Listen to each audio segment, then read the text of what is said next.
Praise the lord అండి. అందరికీ ప్రభుపేట వందనాలు తెలియపరుచుకుంటున్నాను. మన నిస్సి మినిస్ట్రీస్లో మరో భాగము హెల్పింగ్ హ్యాండ్ చారిటబుల్ ట్రస్ట్. ఈ ట్రస్ట్ స్థాపించడానికి గల కారణం నేను సాక్ష్యంలో ముందుగానే మీకు తెలియపరిచాను. దేవుడు ఏదైతే చూపించాడో అనాథ పిల్లల కొరకు, దిక్కులేని వారి కొరకు, అలాగే పూర్ పీపుల్ కొరకు పరిచయం చేయాలనే ఆలోచన ఆసక్తితో ఈ యొక్క charitable trust ప్రారంభించామండి.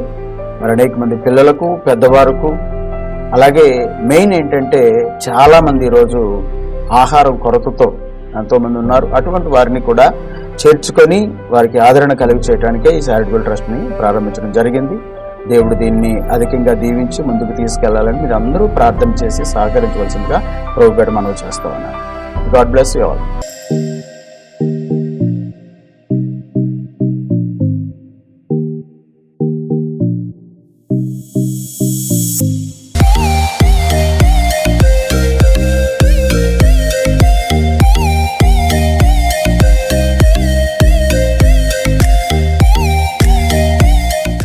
Praise the lord. Hallelujah. ప్రభువైన యేసు క్రీస్తు వారి శుభనామములో వీక్షణ టీవీ వీక్షకులందరికీ కూడా వందనాలు తెలియచేయచ్చు ఉన్నాను. మరి నూతన సంవత్సరంలో 2వ శనివారం యొక్క వాక్యమునకు సిద్ధపడి టీవీ ముందు కూర్చున్నటువంటి నా ప్రియ కుటుంబం అంతటికి కూడా నేను వందనాలు తెలియచేస్తూ ఉన్నాను. చిన్న ప్రార్థన చేసుకుందాం. మమ్మల్ని అతిమిక్కిలిగా ప్రేమించుచున్న మా పరలోకపు తండ్రి, మీ పరిశుద్ధ పాదములకు స్తోత్రాలు చెల్లించుచు ఉన్నాము నాయన. మరి గత సంవత్సరం అంతా కూడా మీరు మమ్మల్ని దాచి కాచి కాపాడి భద్రపరిచి ఆరోగ్యమును క్షేమమును అనుగ్రహించు ప్రభువా. మరొక సంవత్సరాన్ని మీరు మాకు బహుమానముగాను కిరీటముగాను దయచేసి ఈ నూతన సంవత్సరంలో నూతన మాసంలో ప్రభువా అయా మేము మరొకసారి మీ నామాన్ని ధ్యానించటానికి, నీ వాక్యాన్ని ధ్యానించడానికి మీరు మాకు ఇచ్చిన మంచి అవకాశం బట్టి మీకు స్తోత్రాలు. ఇదిగో నాయన, ఈ సమయంలో ఈ స్థలంలో కూడి ఉన్నటువంటి నా ప్రియ కుటుంబం అంతటికి నాయన మీ యొక్క సన్నిధిని తోడుగా ఉంచండి. విత్తబడుచున్న నీ మాటలు విని వాటిని హృదయంలో భద్రం చేసుకొని వాక్యానుసారముగా జీవించటానికి, ఆ వాక్యమును నెమరవేసుకోవటానికి కృప చూపించండి. వినగలిగిన చెవులను ప్రతి వారికి అనుగ్రహించండి. గ్రహించగలిగిన మనస్సును ప్రతి వారికి దయచేయండి. ప్రాముఖ్యముగా ఈ టీవీ ముందు కూర్చున్నటువంటి ప్రియ శ్రోతలందరికీ కూడా నాయన మీరు శాంతి సమాధానం దయచేయండి. ప్రాముఖ్యముగా నాయన అనారోగ్యాలతో ఎంతమంది బిడ్డలైతే ఈ స్థలంలో ఉన్నారు, యేసుక్రీస్తు నామములో వారు ప్రతి అనారోగ్యం నుంచి, బలహీనతల నుంచి ఆయన విడుదల చేయమని మీ నామంలో వేడుకుంటూ ఉన్నాను. కనికరించి కృప చూపించమని, వాక్యము విత్తబడుచు ఉండగా హృదయాలు తెరవబడినట్లుగా కృప చూపించండి. మీ ఆత్మతో నింపండి. ప్రతి ఒక్కరిని కూడా మీ హస్తాలకు అప్పగించుకొనిచున్నాను. యేసు నామములో ప్రార్థిస్తున్నాను తండ్రి, ఆమేన్. ప్రియులారా, మీ అందరికీ కూడా మరొకసారి నా హృదయపూర్వకమైన వందనాలు తెలియచేయచ్చు ఉన్నాను. దేవుని వాక్యాన్ని ధ్యానం చేసుకుందాం. దానియేలు గ్రంథము 6వ అధ్యాయం 10వ వచనాన్ని మనం చదువుదాం. ఇంటి శాస్త్రములు సంతకం చేయబడిన దానియేలు తెలుసుకొని నేను అతడు తన ఇంటికి వెళ్లి యథాప్రకారముగా అనుదినము ముమ్మారు మోకాల్లోని తన ఇంటి పైగది కిటికీలు యెరూషలేము తట్టునకు తెరవబడి ఉండగా తన దేవునికి ప్రార్థన చేయిచు ఆయనను స్తుతించుచు ఉండెను. హల్లెలూయా. ప్రియమైన దేవుని బిడ్డలారా, పరిశుద్ధ గ్రంథము మనతో మాట్లాడుచున్న విషయం ఏంటి అంటే, ఇక్కడ లేఖనాన్ని చూసినప్పుడు దానియేలు యొక్క ప్రార్థనా జీవితం. దానియేలు ప్రార్థనా జీవితాన్ని మనము పరిశీలన చేసినట్లయితే అక్కడ ఉన్న రాజు శాస్త్రాలను ప్రకటించాడు. ఏమని? ఇతరులు ఎవరు కూడా ప్రార్థన చేయకూడదు అని. ఇదిగో చదివిన వాక్యం మనం సెలవిస్తుంది. ఇట్టి శాసనములు సంతకము చేయబడినని దానియేలు తెలుసుకొనినను అతడు తన ఇంటికి వెళ్ళి, అంటే వేరే మతాలను గాని వేరే దేవుళ్ళను గాని ఎవరు ఆరాధించకూడదు అన్నటువంటి శాస్త్రము దానియేలు ముందర ఉన్నప్పటికీ కూడా ఆయన ఏం చేస్తా ఉన్నాడంటే, తను ఏదైతే దైవాన్ని కలిగి ఉన్నాడో ఆ దైవం ఎదుట ఆయన ఎలా ప్రార్థనా జీవితం కలిగి ఉన్నాడో ఆ ప్రార్థనా జీవితాన్ని కొనసాగించటంలో ఎక్కడా కూడా తప్పిపోయినట్లుగా మనం చూడతాం. జీవితంలో ఎటువంటి కఠినమైన పరిస్థితులు ఎదురైనా ఒక సామాన్యమైన మనిషి తన రాజీ లేని ప్రార్థన ద్వారా దేవుని కోసము ధైర్యంగా నిలబడితే దేవుడు అతని కొరకు ఎటువంటి గొప్ప కార్యాలు చేయగలడో ఈ దానియేలు యొక్క ప్రార్థన ద్వారా మనము చూడగలం. ఏమండి? అయితే బైబిల్ సెలవిస్తుంది, 30 రోజుల వరకు రాజుకు తప్ప మరి ఏ మనిషికిని ఏ దేవునికిని ఏమంటే ఎన్నడూ కూడా ప్రార్థన చేయకూడదని, ఎవడైనా ప్రార్థన చేస్తే వాని సింహాన బోన్లో పడవేయవలని జరగాలని శాసనం నిర్ణయించి దానిపై సంతకం చేశాడు మాదీయ రాజు. మాదీయ పారసీకులకు తిరిగి లేని శాసనములు వచ్చినప్పుడు అనేకుల శాసనముతో ప్రార్థనలు ఆపేశారు ప్రియులను. ఎందుకంటే నెల దినాలు ఎవరు కూడా ఆ మాదీయ పారసీక ప్రాంతంలో ఉన్నటువంటి జనులు ఎవరు కూడా ఆ రాజును తప్ప ఇంక వేరే దేవుడిని గాని వేరే మనిషిని గాని ఆరాధించకూడదు, ప్రార్థన చేయకూడదు అని ఒక శాసనాన్ని తీసుకొని వచ్చారు. ఆ శాసనం ఎప్పుడైతే వచ్చిందో అనేకులు ప్రార్థనలు మానేశారు, అక్కడ ప్రార్థన చేయడం మానేశారు, ప్రభువుని ఆరాధించడం మానేశారు, మందిరానికి వెళ్ళడం మానేశారు. అయితే ఇక్కడ మనం చూస్తున్నప్పుడు ఈ దినాలలో కూడా సాతానుడు జీవితంలో కలుగు చేస్తున్నటువంటి కష్టాలను తాళలేక అనేకులు ప్రార్థనలు మానేసిన వారు నేటి దినాల్లో కూడా ఉన్నారు. నాకు తెలిసినటువంటి కొన్ని కుటుంబాలు ఉన్నాయి. వారు ఏంటంటే ప్రార్థన చేస్తే సమస్యలు ఎక్కువైపోతాయి. ఇంట్లో ప్రార్థన చేస్తే భయంకరంగా గృహాల్లో గొడవలు జరుగుతాయని వాళ్ళు ప్రార్థన చేయటం మానేసినటువంటి సంఘటనలు కూడా నాకు తెలుస్తుంది. ప్రార్థనలు చేయరు వాళ్ళు. ఎందుకు అంటే సాతానుడు వారి కుటుంబాల్లో కలుగు చేస్తున్నటువంటి సమస్యలు, కుటుంబాల్లో కలుగు చేసిన కష్టాలకు భయపడి వారు ప్రార్థనలు చేయటం మానేసిన వారు నాకు ఎంతో తెలుసును. ఎందుకంటే ఎంత బాధాకరం చూడండి, ఎంత విచారణకరమో. ఎందుకంటే అదేంటంటే ప్రార్థన చేయటానికి సమయం లేదని కొంతమంది, ఏమండి పనుల ఒత్తిడి కొంతమంది, అలాగే రకరకాల సాకులు చెప్పచ్చు దేవునికి దూరం అయిపోయినటువంటి వారిని మనం చూస్తాం. నా ప్రియమైనటువంటి దేవుని బిడ్డలారా, ప్రార్థన ద్వారా దేవుడు ఎంత గొప్ప కార్యాలు చేస్తాడో దానియేలు యొక్క ప్రార్థనా జీవితంలో మనము చూడగలం. దానియేలు యొక్క ప్రార్థనా జీవితం మనకు రుజువు చేస్తుంది. ఎందుకంటే శాసనముల మీద చక్రవర్తి సంతకం చేశాడని దానియేలు తెలుసుకున్నప్పుడు కూడా తన ఇంటికి వెళ్ళి అతని యొక్క మరి దినచర్యలో ప్రార్థనా జీవితాన్ని ఏదైతే కలిగి ఉన్నాడో, మునుపు ఎలాగైతే ప్రార్థన చేసేవాడో అదే విధముగా తిరిగి మరలా ఆయన ప్రార్థన చేయటము ప్రారంభించాడు. దినానికి 3 మార్లు ఆయన ప్రార్థించేవాడట. కనుక ప్రియులారా, మరి దానియేలు భక్తుడు దినానికి 3 మార్లు ప్రార్థించే విషయంలో ఏమాత్రం కూడా రాజీ పడలేదు. దేవుని వాక్యం సెలవిస్తూ ఉంది దానియేలు గ్రంథం 6:10 వచనంలో, దేవునికి ప్రార్థన చేయుచు ఆయన స్తుతించుచు వచ్చాడటండి. ఆయన శాసనానికి భయపడలేదు, పరిస్థితులకు భయపడలేదు, ఇంకా చెప్పాలి అంటే శ్రమకు భయపడలేదు. సింహాల బోనులో పడవేస్తాడని తెలిసి కూడా, సింహాలు చంపేస్తాయని తెలిసి కూడా, రాజ ఆగ్రహానికి నేను గురవుతానని తెలిసి కూడా దేవుని సన్నిధిలో తన దాసుడైనటువంటి దానియేలు ఎక్కడ కూడా రాజీ పడినట్లుగా మనము చూడం. ఈనాడు దేవుని బిడ్డలైన వారు, క్రైస్తవులు అనబడిన వారు అనేక విషయాల్లో రాజీ పడిపోతా ఉన్నారు. అనేక విషయాల్లో దేవునికి విరోధమైనటువంటి కార్యకలాపాలలో, లోకానికి సంబంధించిన విషయాలలో రాజీ పడిపోతున్నారు. నేటి దినాల్లో వారి ప్రార్థనా జీవితాలు పతనం అయిపోతా ఉన్నాయి, భక్తి జీవితాలు పతనం అయిపోతా ఉన్నాయి. ఇక్కడ దానియేలు గారిని మనం చూస్తున్నప్పుడు దానియేలు గారు ఎదుట ఒక భయంకరమైన పెను సవాలు ఉంది.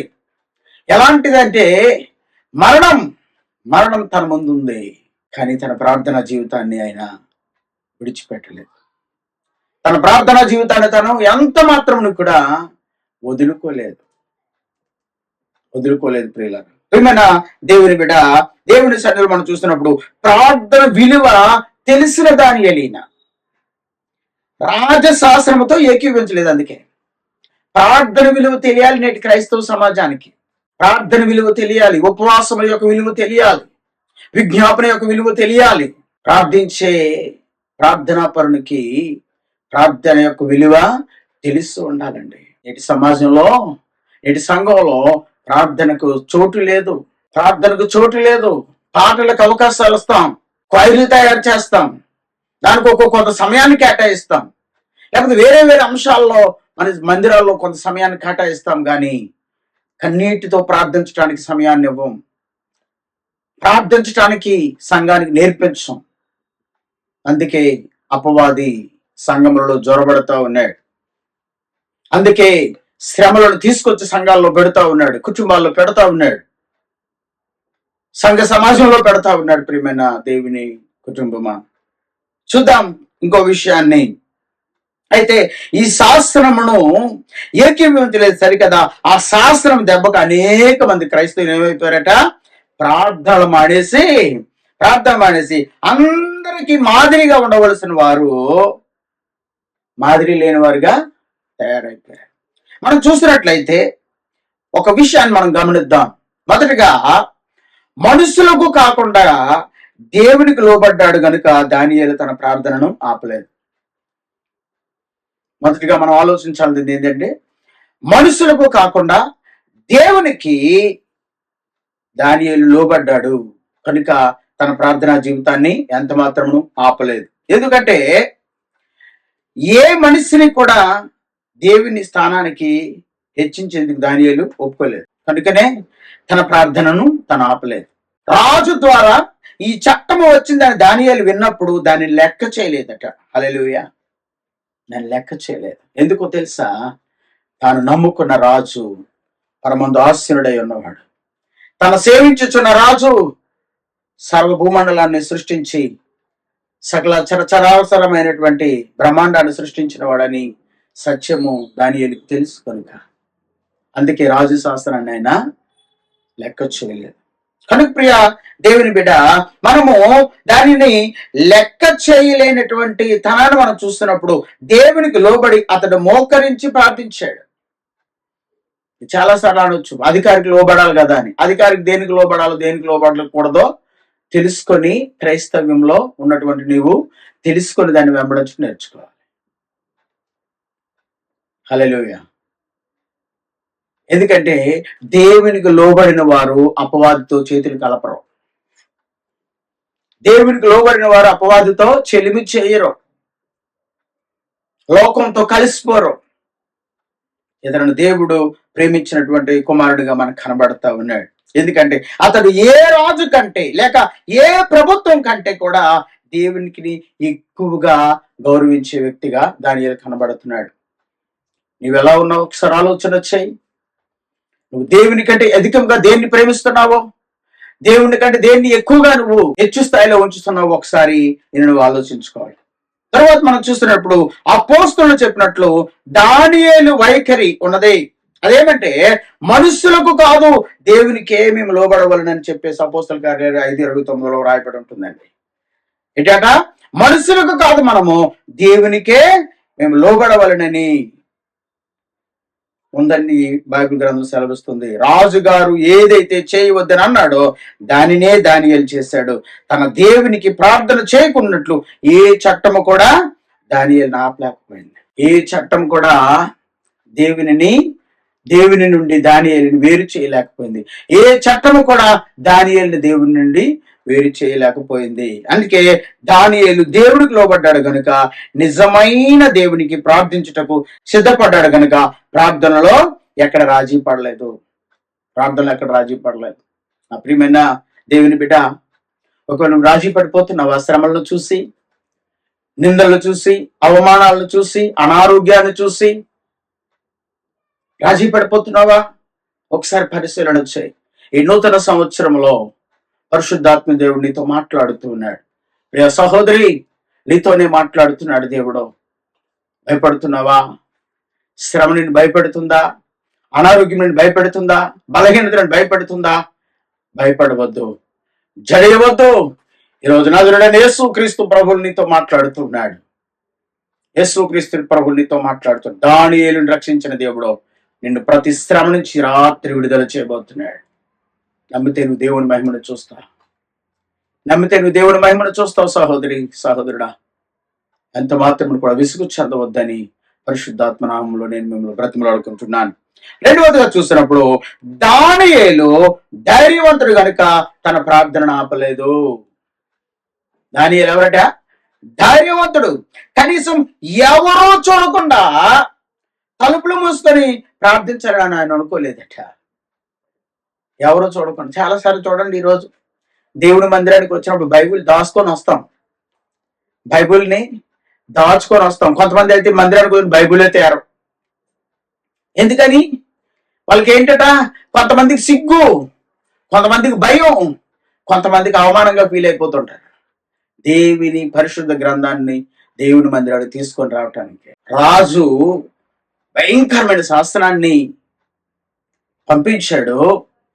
అలాంటి పరిస్థితులలో ఎవరైతే రాజశాస్త్రాన్ని ధిక్కరిస్తారో, రాజు శాస్త్రాన్ని వ్యతిరేకిస్తారో అటువంటి వారిని తీసుకెళ్లి సింహాలున్న బోన్లో పడేస్తారని తెలిసినప్పటికీ కూడా ఆయన చేసిన పని ఏంటట, తన ఇంటి పై కిటికీలు యెరూషలేము తట్టునకు తెరవబడి తన దేవునికి ప్రార్థన చేయొచ్చు ఆయన స్తుతించేవాడుగా దేవుని దాసుడైనటువంటి దేవుని కుమారుడైన దానియేలు మనకు కనబడతారు. ఎంత ధైర్యం అండి, ఎంత గట్స్ ఉండాలండి కదా.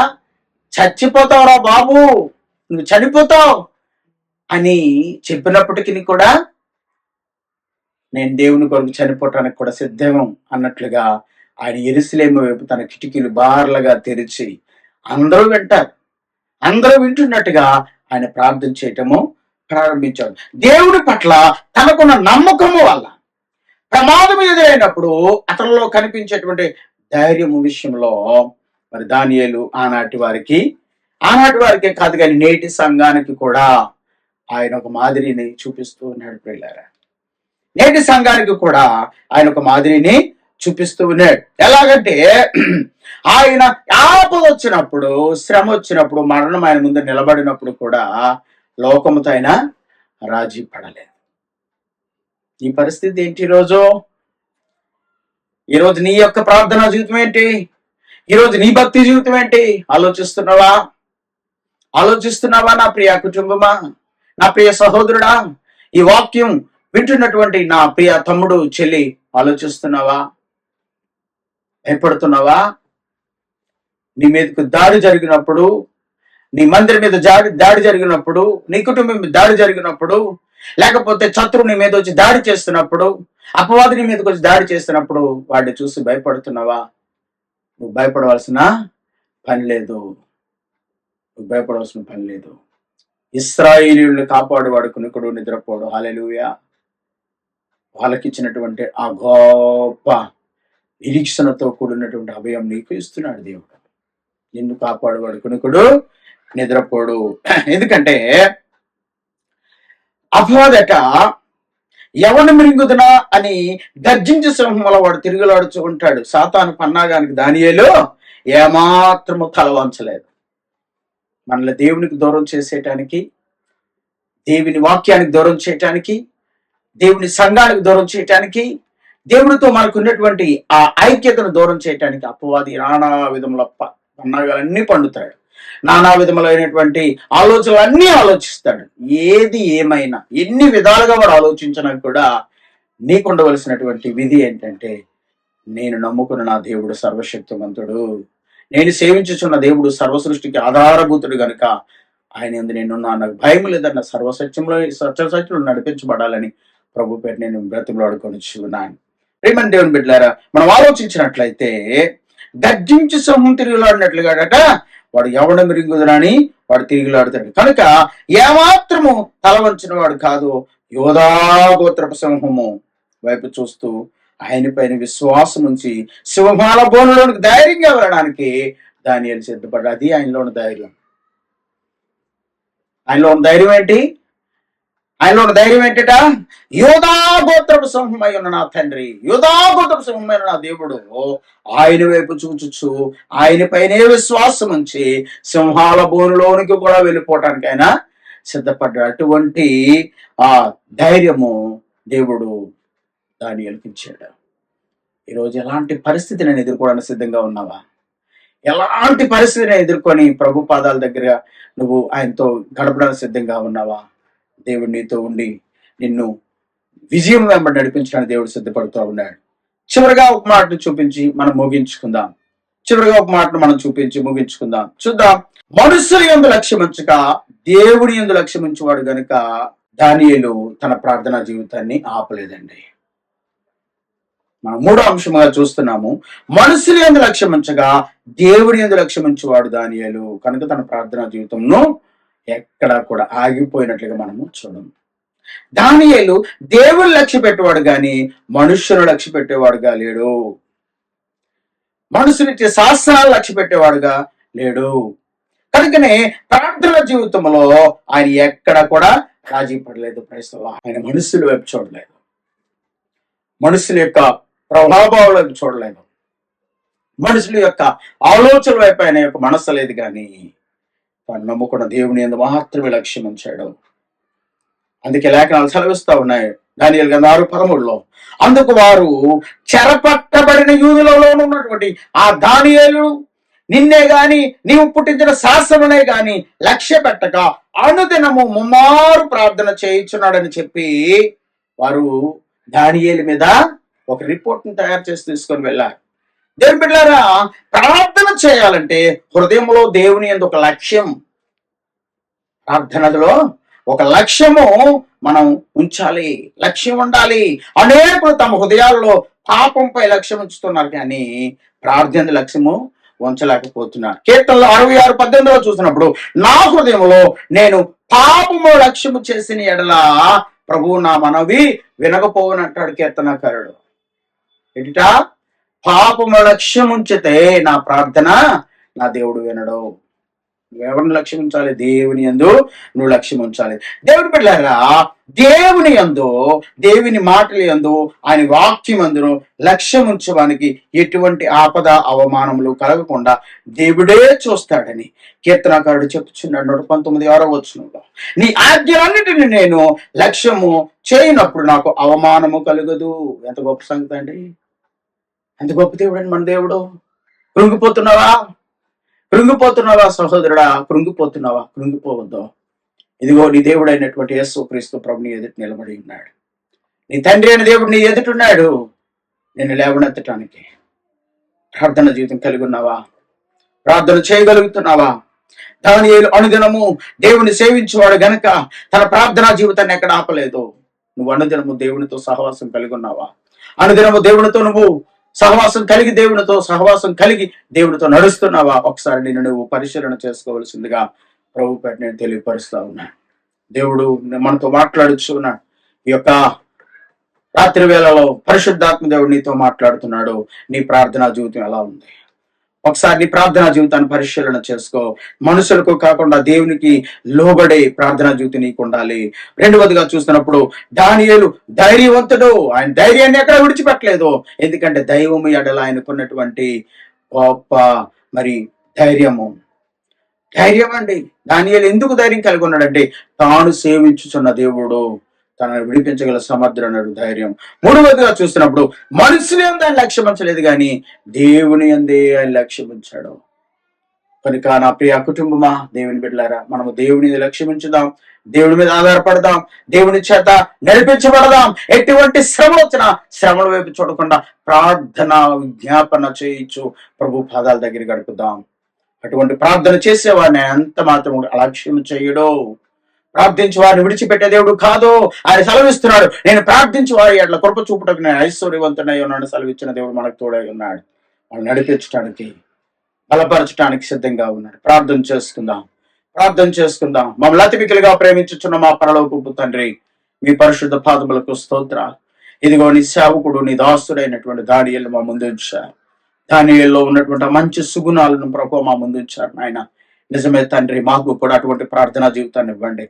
లోకం వైపు చూడకుండా, పాపం వైపు చూడకుండా, అవిశ్వాసులుగా మేము ఉండకుండా ప్రభు ధైర్యము కలిగి ప్రార్థించే ఆత్మ, నాయన విశ్వాసంతో ప్రార్థించే ఆత్మ మాకు దయచేయండి తండ్రి. నా తండ్రి, నీ యందు లక్ష్యముంచే ప్రార్థనా జీవితాన్ని మాకు ఇవ్వండి ప్రభు. మనుషులు ఎదురు కాక ప్రభు నీ యందు నాయన మేము నిలిచి విశ్వాసముతో చేసే ప్రార్థనా జీవితాలు మాకు ఇవ్వండి నాయన తండ్రి. మీకు స్తోత్రాలు చెల్లించున్నాను, వందనాలు చెల్లించున్నాను ప్రభువా. ఇదిగో నీ వాక్యం వింటున్నటువంటి నా ప్రియ సహోదరుల కొరకు నేను ప్రార్థన చేయించున్నాను. ఎవరైతే అనారోగ్యాలతో ఉన్నారో యేసు క్రీస్తు శక్తి కలిగిన నామములో ఇప్పుడు ఎవరు అనారోగ్యాల నుంచి విడుదల చేస్తున్నాను తండ్రి, కుమార పరిశుద్ధాత్మ నామములో వారిని సంపూర్ణ స్వస్థ చిక్తులు చేయమని వేడుకొనిచున్నాను ప్రభువా. బలహీనతలతో ఉన్న వారిని, రుణ బాధలతో ఉన్న వారిని, అయా తండ్రి శారీరక రుగ్మతులతో బాధపడుచున్న వారిని ప్రభా యేసు క్రీస్తు శక్తి కలిగిన నామములో ఇప్పుడే విడుదల చేస్తున్నాను. రాబోషారా నా తండ్రి, విడుదల విడుదల విడుదల ఈ రాత్రి గొప్ప విడుదల కలుగునుగా కానీ ప్రార్థన చేయించున్నాను. ఇప్పుడే గొప్ప విడుదల కలుగునుగా కానీ ప్రార్థన చేయించున్నాను. బలవంతురాని పాదాలు పట్టుకొని ప్రార్థన చేస్తున్నాను. గొప్ప కార్యం, అద్భుత కార్యం, ఆశ్చర్య కార్యములు ప్రభువా ఈ టీవీ వీక్షిస్తున్న నా ప్రియ సహోదరి సహోదరులందరికీ ఇప్పుడే కలుగును గాక, ఇప్పుడే కలుగును గాక. దానియేలు సింహ బోన్లో నుంచి విడుదల చేస్తున్నట్లుగా ఇదిగో నా ప్రియ సహోదరి సహోదరులు ఏ బంధకాల్లో ఉన్నారో, ఏ బలహీనతలతో ఉన్నారో, ఏ అనారోగ్యాలతో ఉన్నారో ఇప్పుడే వారు విడుదల కలుగును గాక అని ప్రకటిస్తున్నాను. ఇప్పుడే సమస్తమైనటువంటి బలహీనతలు విడుదల చేసి మీ నామానికి మహిమ తెచ్చుకున్నాను. ఈ వాక్యం ఉన్న వారు అందరినీ కూడా మీరు దీవించండి, ఆశీర్వదించండి. యేసు క్రీస్తు ప్రశస్తమైన నామమున ప్రార్థించి స్తుతించి అడిగి వేడుకొనుచున్నాము తండ్రి. ఆమేన్, ఆమేన్, ఆమేన్. మన పరమ తండ్రి దేవుడి ప్రేమయు, మన రక్షకుడు నూతన ప్రియకుమారుడైన యేసు క్రీస్తు వారి యొక్క కృపయు, పరిశుద్ధాత్మ దేవుని అన్యోన్య సహవాసం, ఆశీర్వాదం ఇప్పుడు ఎల్లప్పుడు సదాకాలం మనందరికీ తోడైండి నడిపించును గాక. Amen, amen, amen. Praise the lord. God bless you. దేవుడు మనలందరినీ దీవించును గాక. ప్రైజ్ ద లార్డ్ అండి. అందరికీ ప్రభుపేట వందనాలు తెలియపరుచుకుంటున్నాను. మన నిస్సి మినిస్ట్రీస్ లో మరో భాగము హెల్పింగ్ హ్యాండ్ చారిటబుల్ ట్రస్ట్. ఈ ట్రస్ట్ స్థాపించడానికి గల కారణం నేను సాక్ష్యంలో ముందుగానే మీకు తెలియపరిచాను. దేవుడు ఏదైతే చూపించాడో అనాథ పిల్లల కొరకు, దిక్కులేని వారి కొరకు, అలాగే పూర్ పీపుల్ కొరకు పరిచయం చేయాలనే ఆలోచన, ఆసక్తితో ఈ యొక్క చారిటబుల్ ట్రస్ట్ ప్రారంభించామండి. మరి అనేక మంది పిల్లలకు, పెద్దవారికి, అలాగే మెయిన్ ఏంటంటే చాలా మంది ఈరోజు ఆహారం కొరతతో ఎంతో మంది ఉన్నారు. అటువంటి వారిని కూడా చేర్చుకొని వారికి ఆదరణ కలిగి చేయడానికే ఈ చారిటబుల్ ట్రస్ట్ ని ప్రారంభించడం జరిగింది. దేవుడు దీన్ని అధికంగా దీవించి ముందుకు తీసుకెళ్లాలని మీరు అందరూ ప్రార్థన చేసి సహకరించవలసిందిగా ప్రభుపేట మనవి చేస్తా ఉన్నారు. God bless you all.